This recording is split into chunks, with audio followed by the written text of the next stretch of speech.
Deniz susuz olur mu? Meyrem mi, meyrem mi? Dibi kumsuz olur mu?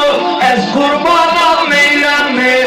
Doğru söyleyin dostlar. Meyrem mi, meyrem mi? Yiğit yarsız olur mu?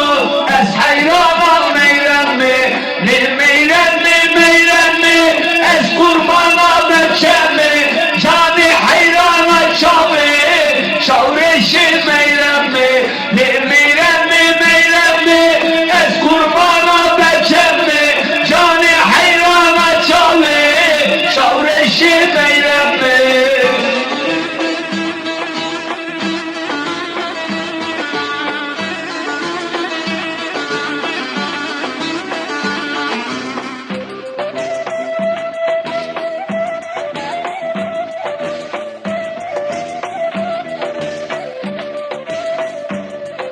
Meyri çamaşır yıkar, meyrem mi, meyrem mi?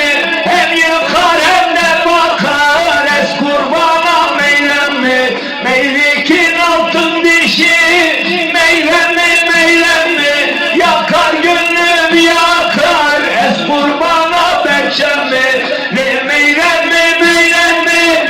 Ez kurbana beçem mi? Çavir hayrana çavir, çavreşi meyrem mi? Ne meyrem mi, meyrem mi? Ez kurbana beçem mi? Çavir hayrana çavir, çavreşi meyrem mi?